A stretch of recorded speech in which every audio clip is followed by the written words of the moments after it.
everyone. This is Tammy from Tammy Colors 2, and today we are on video number 4 of my Coloring Supplies watercolor pencil collection. And this is actually the last set of watercolor pencils because I only have 4 sets. This is the Faber-Castell Albrecht Dürer watercolor pencils.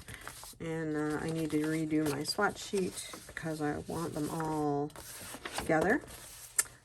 But these are the colors. It's 120 pencils.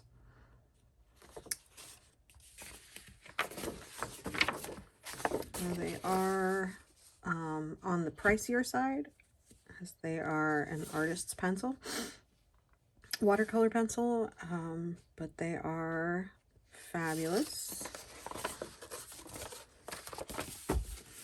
So I did those. These are the actual pencils.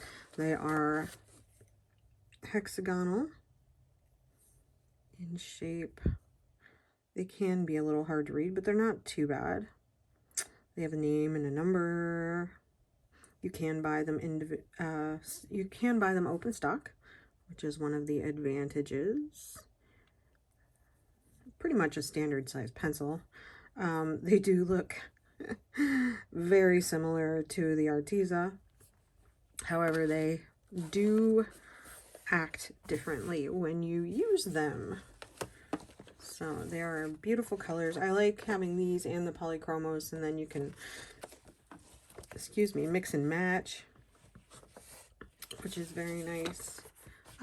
So this is the case I keep them in. Let's see. So we've got our sheets that we're doing testing on. So we'll come down here and do them down here. I did pick out some colors ahead of time. I know it was permanent green and grass green from leaves. So those are my 2 greens that I'm using. And then what did I pick out? I picked out Pink Matter Lake and Fuchsia, I think. It was the pink. Because it was Pink Matter Lake, and I could do Matter. Because Matter is a nice dark color. So we can try that one. So these are my 2 pinks. And then my yellows, I was going to do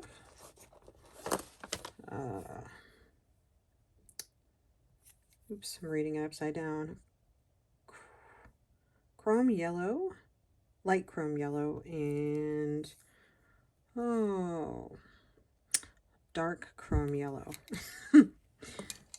So we'll try those. Probably should sharpen them really quickly because I've used them all off and on, and they are a little bit dull. Your watercolor pencils don't have to be terribly sharp, but it can help. I tend to let my pencils get kind of dull, I think. Especially since I don't need them to be sharp. Okay, so let me just lay those over here. We'll put this down here.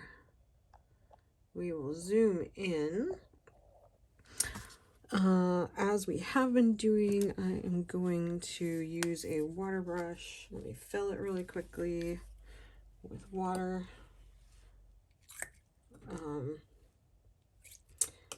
And we will use a Tombow blender and an alcohol marker blender, and we will see what happens. And let me get my swatch paper here to clean them. Oh shoot, and I just dripped water on there because I'm an idiot. Ay, ay, ay. So let's see. We are going to do, we're going to start with our pink color. No, I'm going to start with my yellow. I'm going to put my yellow in the center like I did before, and hopefully this water will dry up. They just go down so smooth. There's no effort. This is very smooth cardstock, so I don't have to really put too much effort forth to get the pigment out. But then again,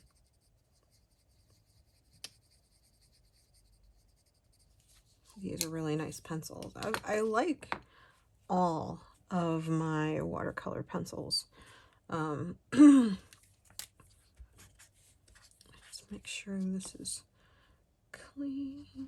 We'll just use the Tombow blender because it's a small area and I don't want to get any more water in here than necessary. So there's that. We'll clean that off. That looks really nice. All right, now we'll start up in here. We'll put some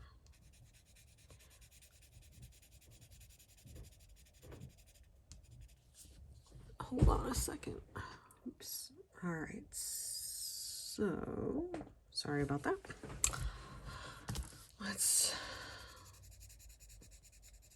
I love the way these go down. Like I said, Shell's Coloring Journey uses Faber-Castell Albrecht Dürer watercolor pencils pretty much for everything. She uses them dry, she uses them wet, and it's really cool. The only reason I don't is because I have too many sets of colored pencils, and I kind of want to use them all.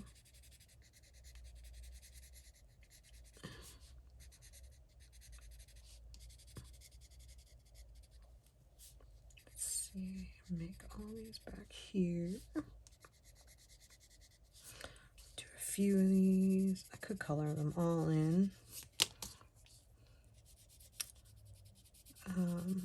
I don't know how to explain how I know what pencil I want to use. I think for me, it's like I'm looking for a color.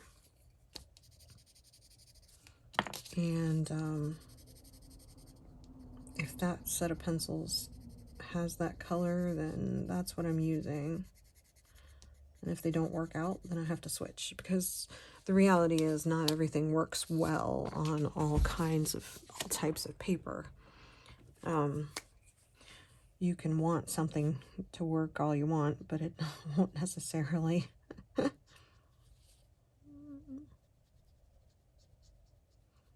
gonna kind of use my water brush to, oh, I need a paper towel. I always forget that. I should just get some kind of a sponge thing and have here on my desk, since I go through so many paper towels with my watercolor.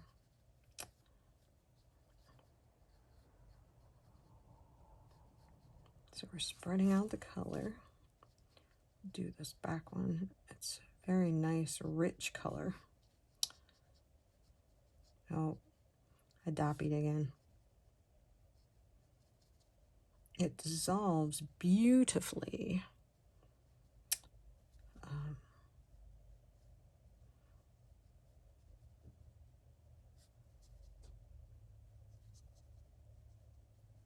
mean, they're basically effortless to dissolve, which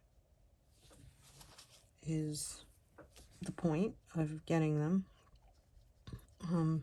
But you know, as you can see, their colors really aren't quite as bright. I mean, I think the brightest one so far is the Arteza.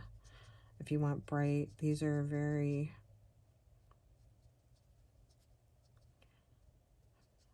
I don't know, would you say muted colors? And my opinion is just an amateur's opinion. Let's see, so that's the water. And we'll have to go back and do that again. So let's add some more color here. And we'll do the alcohol marker. And it doesn't matter how, I mean, I could try really hard to make a line. Because sometimes, you know, you're with pencils or whatever, you'll use a dark color. That's partly why I don't use dark colors. I don't typically do my dark first. A lot of people do. It's a really personal preference. But for some reason, whenever I do dark first, I get a line, whereas if I do the light first, I don't. And in a way, it shouldn't matter which one I do first. I just think it's the way my brain is doing it, and partly my skill level. So I always put my light, almost always, as you can see, I'm not doing it now. My light colors usually go down first and I put the darks on top. But I mean, sometimes there is call to do the light color first. That's where my paper is wet. We'll just put a little there. All right, so this is gonna be alcohol marker. So we'll start here. We'll see how the alcohol blender does with these.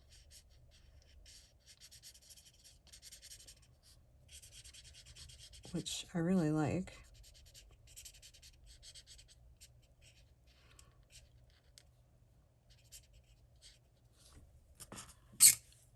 I use my alcohol blender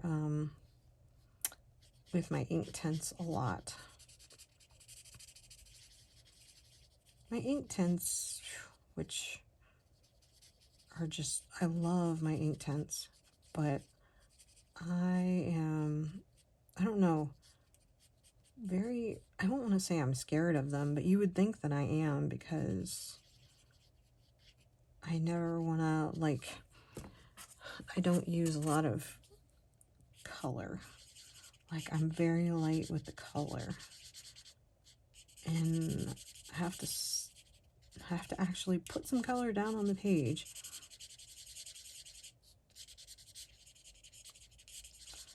Let's see how this isn't, still you can get in there and you can spread that around, even though it's, the alcohol is going to make it dry faster.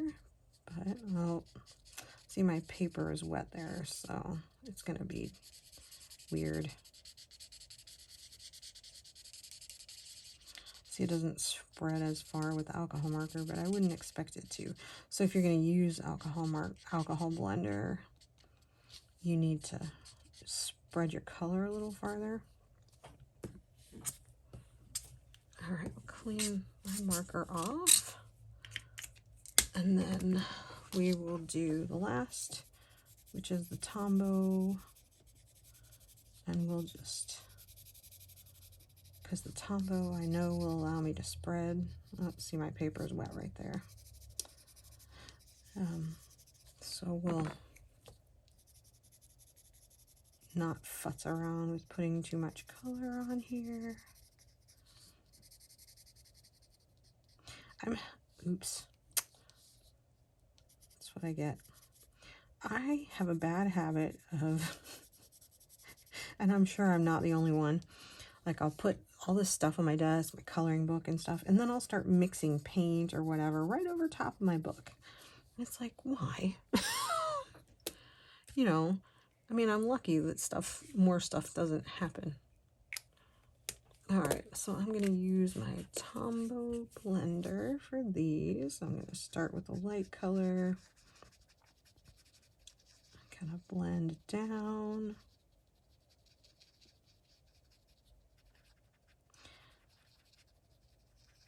And you get, I think you see the most difference with the different blenders when you're using the ink tints. Because the ink tints won't spread nearly as far. I mean, they're a lot different. So that'll be fun when we get to those, which I think I'm doing graphitints next. And then, oops, I guess I got a lot of color there. Now, so not a lot of difference in the different mediums. I'm not sure which one I like better. I like the alcohol marker, and it's dry already. This is almost dry. That would be great if I hadn't done spilled water on there. All right, so we'll do our green really quickly.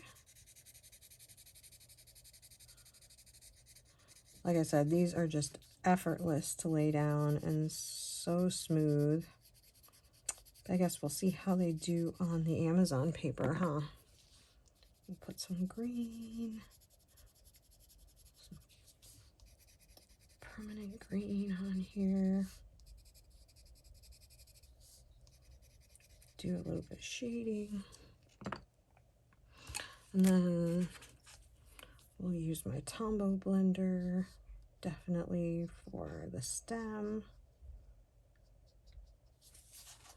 because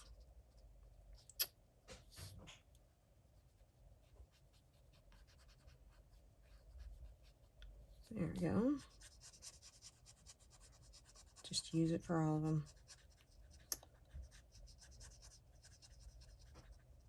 I just like the control that you get with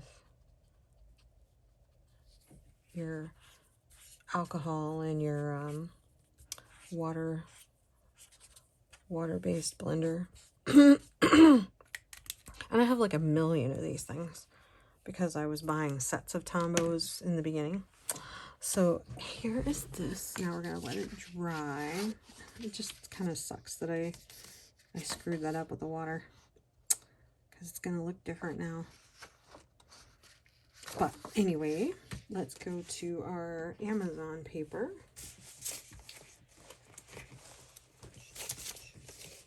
What did I do with my book? I had it here a minute ago. All right, 1 second. Here we go, I found it. So I'm using Stained Glass Flowers by Jade Summer, which is, I think, came out in 2020. Yeah. And it has the old Amazon paper. So, you know, the fun black-backed kind of grayish paper. So this is a good one. So we'll do this flower right here. We'll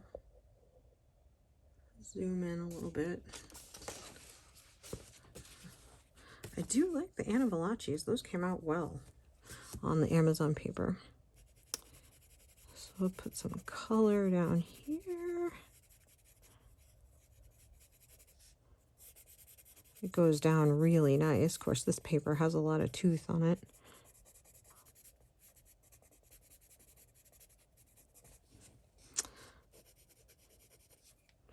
Let me find there's my other pencil. So I'll put some of this down on here.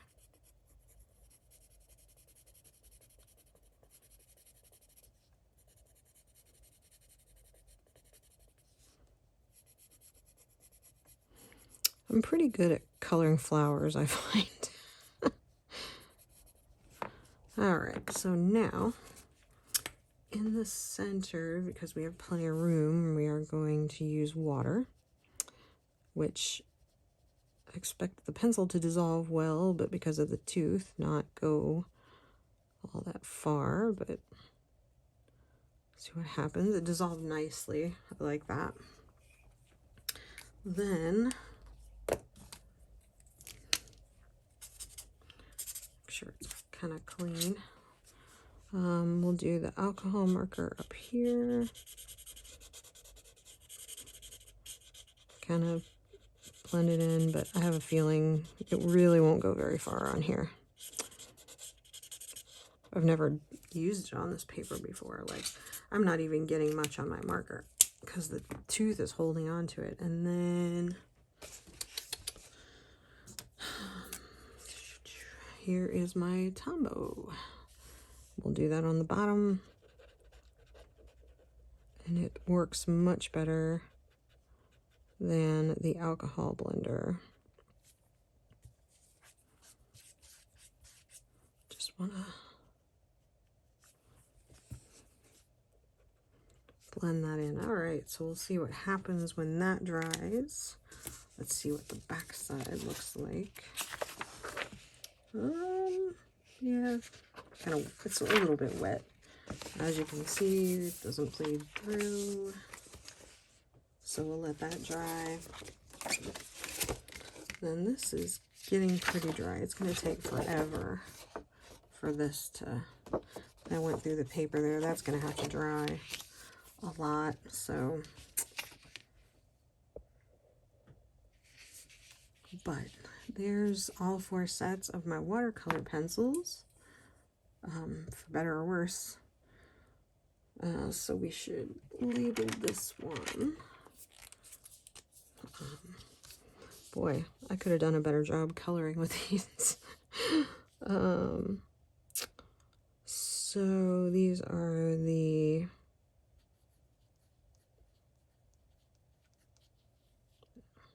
I have a feeling I spelled that wrong, because there is an H.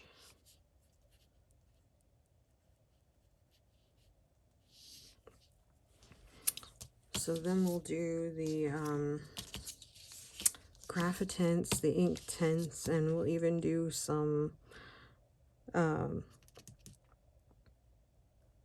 Neocolor 2s, because I have them and the flowers should be big enough. I mean, Neocolors are nice, so I should be able to do those pretty well. See, I can go back in here and do some shading if I want to. Make my flower look nice. This one is like it's amazing how different your colors are from set to set. And how, you know, that's really why you have different sets, because the colors vary and it just depends on what color you want.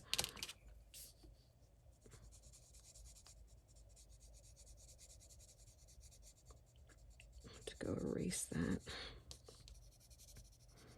I just thought I would show a little blending.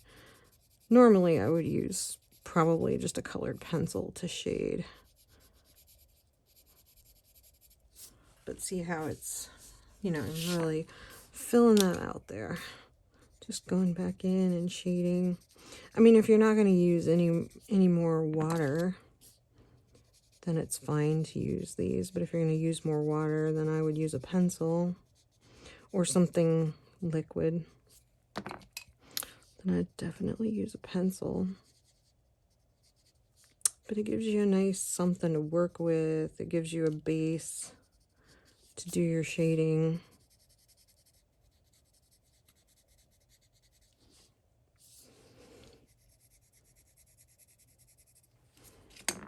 And then let me see if my Amazon paper, how dry it is. Of course, you can always see it in the next video. That's looking better. When that dries, I'll try to fix that. So it's drying. It's not completely dry yet. So we'll label these the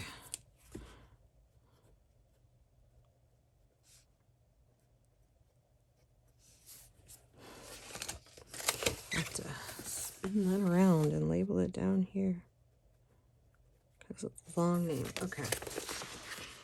So there you go. These are the flowers on Amazon paper. Wonder which ones you like the best. And then here's all 4 of our watercolor pencils so far. And so next time we will be doing graphic tint. That'll be interesting because that'll be a completely different color. have to see what I can use to make it look cool. But anyway, I hope y'all have a great day, and I will see you in the next video. Bye.